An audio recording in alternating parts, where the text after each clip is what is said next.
Hello दोस्तों, आज बात करनी है हमको राहुल गांधी और रघुराम राजन जी के चर्चा के बारे में। उन्होंने भी कुछ दिन पहले आपस में चर्चा की और देश को संबोधित किया। तो यह इम्पोर्टेंट बात ये है कि रघुराम राजन जो विश्व के, ना कि भारत के साथ साथ विश्व के एक बहुत बड़े अर्थशास्त्री हैं।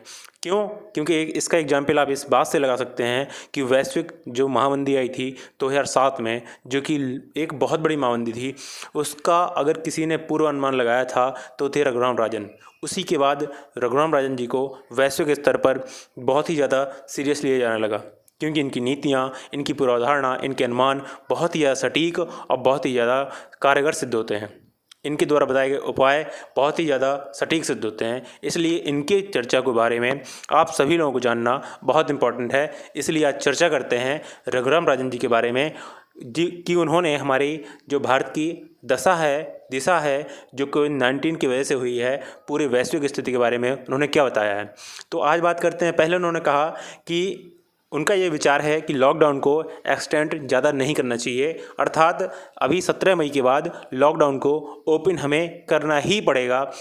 दूसरा बात उन्होंने ये कही कि हाँ, देश और विश्व के साथ साथ हमारे पूरे भारत के प्रत्येक राज्य में, जिसमें कि आप देख रहे होंगे गुजरात और महाराष्ट्र की कंडीशन बहुत ही ज़्यादा ख़राब है, तो उन्होंने कहा कि इसको एक्सटेंड करना इसलिए ज़रूरी नहीं है क्योंकि भारत की अर्थव्यवस्था, भारत के संसाधन और भारत की जो हमारी सामाजिक और आर्थिक परिस्थितियां हैं, उनके अनुसार हम भारत को लॉकडाउन में नहीं रख सकते हैं, क्योंकि इसके लिए हमारी जो इकॉनमी है उतनी हमारे संसाधन पर्याप्त नहीं है। जैसे कि यूएसए जैसी इकॉनमी, जो संयुक्त राज्य अमेरिका है, यूएसए जैसी इकॉनमी ने जीडीपी का 10% राहत पैकेज अनाउंस किया। जीडीपी का, वहाँ आप जानते हैं उसकी जीडीपी लगभग $21 ट्रिलियन के आसपास है।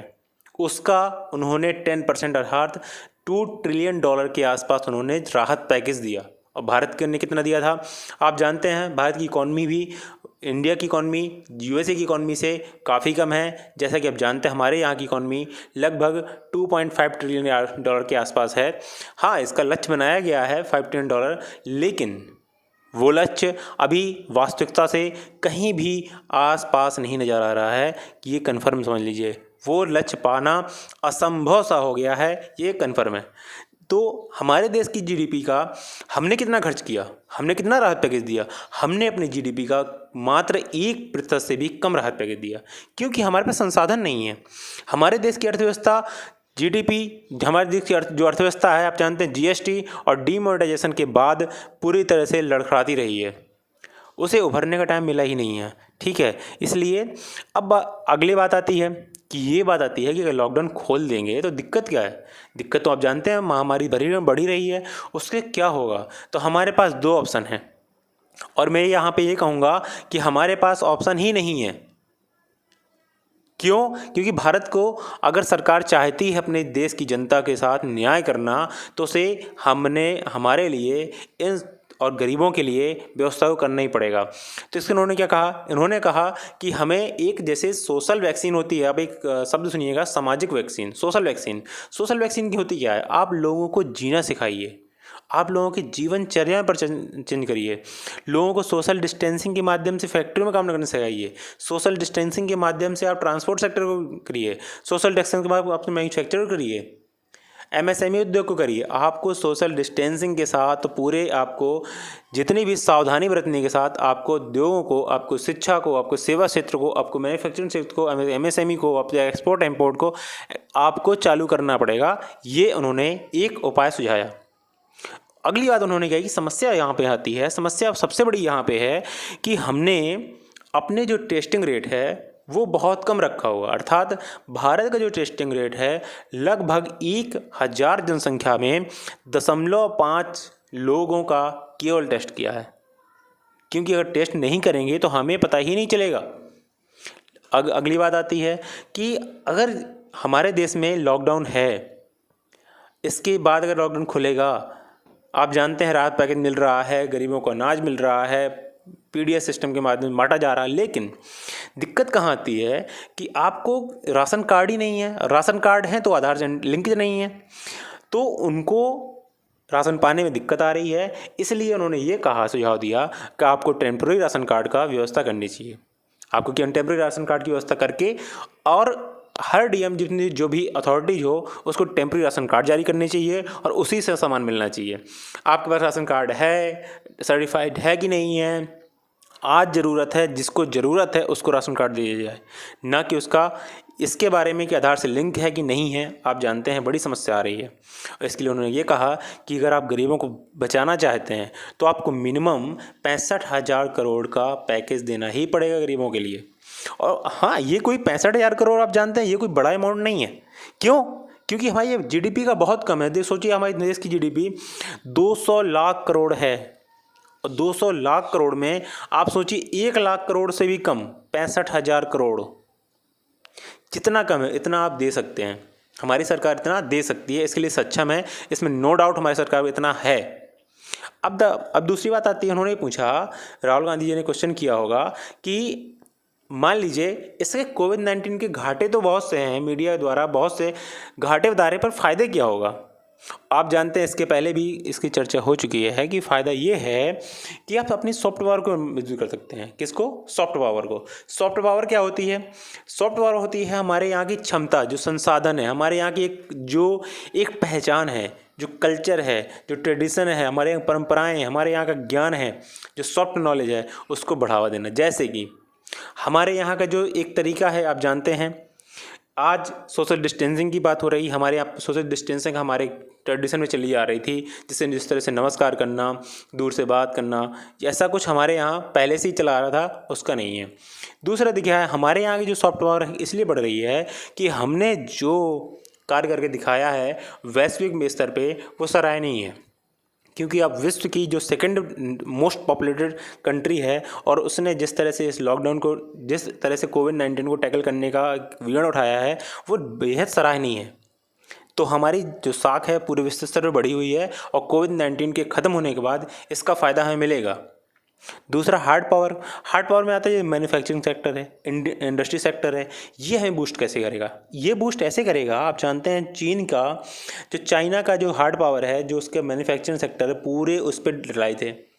इसी की वजह से पूरे विश्व स्तर पे आज चाइना का बोलबाला था।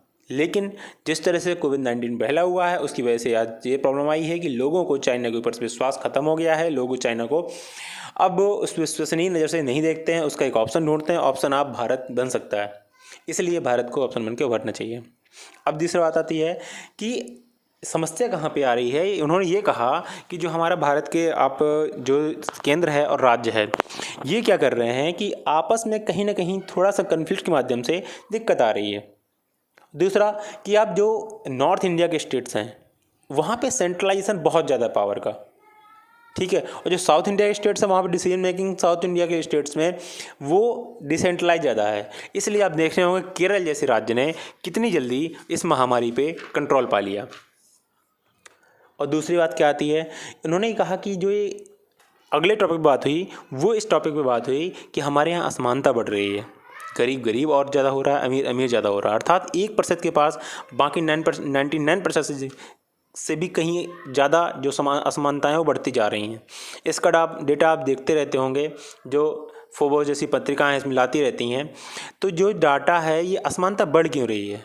आप जानते हैं कि 90% पॉपुलेशन हमारी अनऑर्गेनाइज सेक्टर में काम करती है, 10% ऑर्गेनाइज सेक्टर में काम करती है और 10% का भी 1 या 2% होगा जो गवर्नमेंट जॉब में काम करती है। गवर्नमेंट जॉब की जो इतना लालायत रहते हैं, इसकी समस्या क्या है?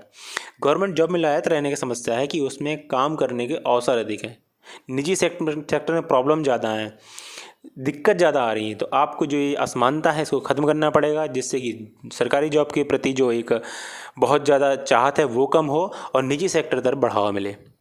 अगला उन्होंने बताती है कि नवाचारित जो तरीके हैं, अगर हमें कोविड-19 की जो महामारी को टैकल करना है तो हमें इसके लिए नवाचारी तरीकों को अपनाना पड़ेगा, इनोवेटिव आइडियाज़ को खोलना पड़ेगा, उसके माध्यम से इसको आपको टैकल करना पड़ेगा। और जो सबसे अंतिम और सबसे इम्पॉर्टेंट बात ये हुई कि हमारे देश की जो सोशल हार्मोनी है, सोशल हार्मोनी जो हमारे देश का एक संपत्ति है, जिसे सॉफ्ट पावर कहते हैं, हमारे यहाँ की वो एक संपत्ति के रूप में है।